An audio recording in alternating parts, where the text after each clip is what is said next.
Hi everyone, once again.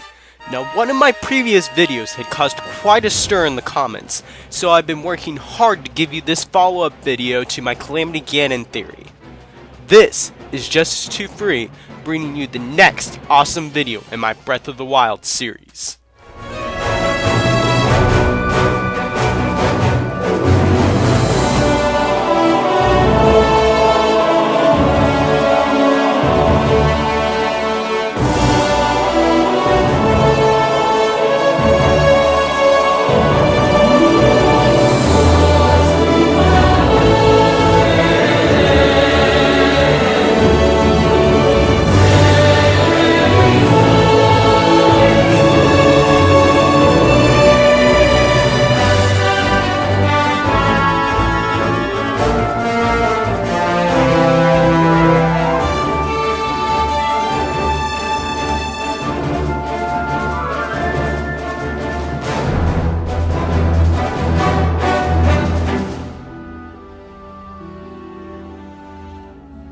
In Gerudo Valley, a legend is passed down from generation to generation.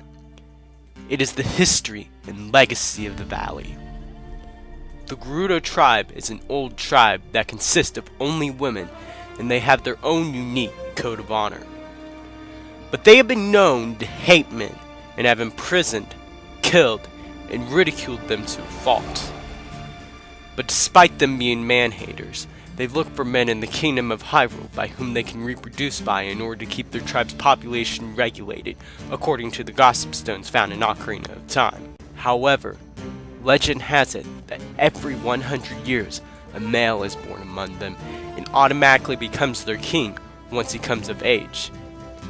And it is tradition that this boy be named Ganondorf, a name which many Hylians, Gorons, Zora, Sheikah, and Rito have come to know and fear. But why? Why should they fear the name of Ganondorf?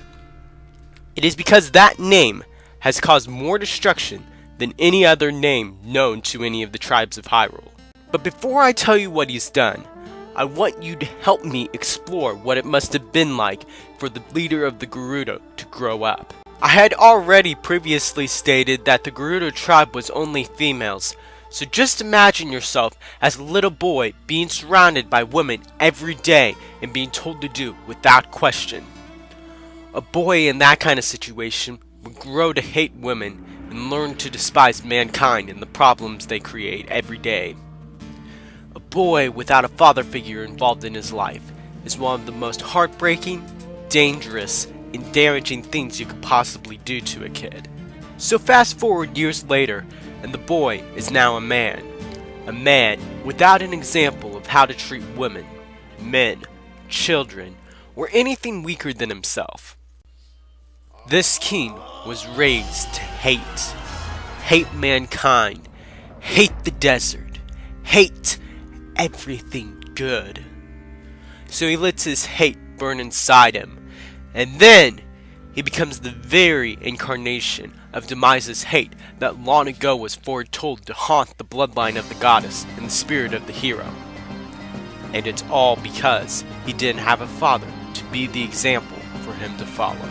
Now possessed by the spirit of Demise, Ganondorf sets out to steal the legendary Triforce to use it to create a reflection of his hate and anger.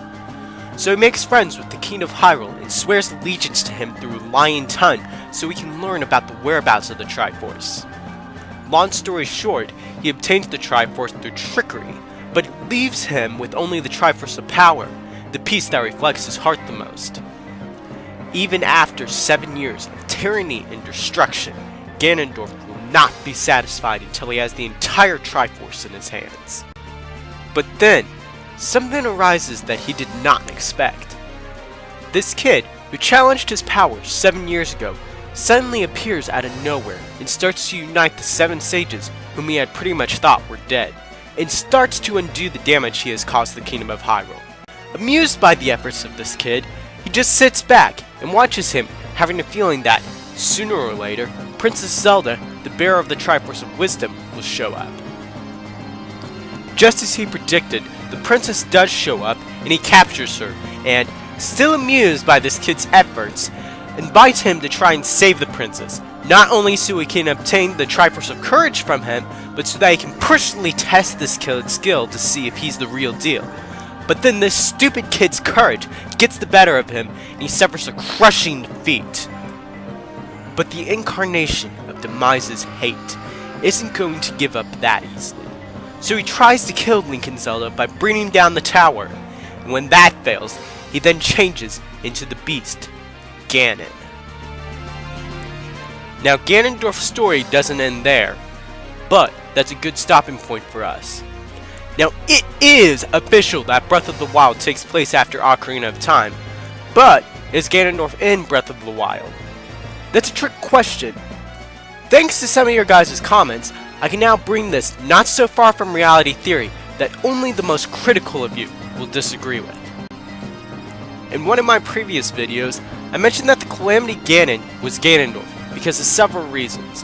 One of them was because the Guardians are targeting Link, and another reason is because the Spirit Orbs have some kind of great importance in the game, but I'm not going to go into all that. If you want, you can watch my video and find it posted on my channel. Now, some of you were skeptical at this theory, and with good cause. So without any further delays, I'll proceed into my follow-up theory. The game, The Legend of Zelda Breath of the Wild, starts out. Link has been in stasis for 100 years. Wait a minute, did you say 100 years? Yes! And what particular thing happens every 100 years, according to legend? That's right, a male is born among the Gerudo and eventually becomes their king. But is Gerudo Desert even in Breath of the Wild? Yes, but not only that, but they appear to be quite prosperous, as you can notice this brilliant water system which was pointed out by my friend Zeltic in his analysis on the Switch presentation trailer for Breath of the Wild. But who created this system? I don't think we need to ask this question because if you've been following the theme of this episode, then you already know. It's quite possible that another Ganondorf was born, and that instead of being the same tyrant that his father, grandfather, great-grandfather, or relative was, he's the exact opposite. He may be a loving, compassionate ruler who is solely concerned with the welfare of his people. That's not to say that he's the only one who could have created the water system, but that looking at the circumstances, he most likely did. Now this is an unexpected turn in the story, but then again, it breaks one of the most important conventions in the series.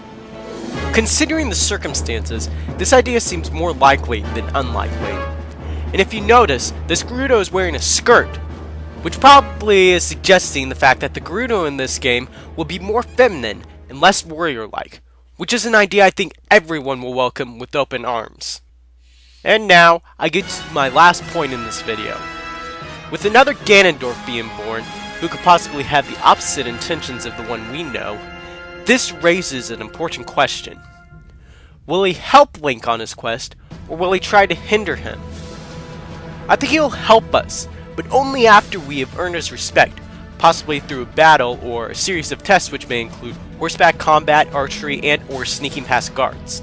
But when we do earn his respect, he'll become an ally to us and may help us defeat the Calamity Ganon in the end by using his knowledge and power.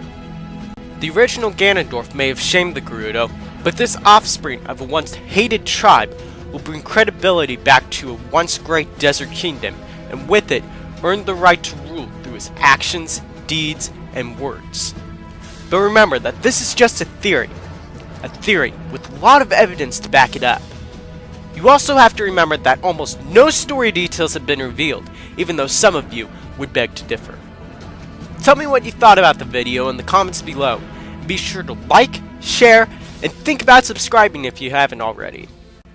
Oh, and coming up at the end of the month, right before the release in Breath of the Wild, I'm going to be remaking my Triforce Split theory, so be sure to look for that. Have a blessed week, guys and girls, and I'll see you soon.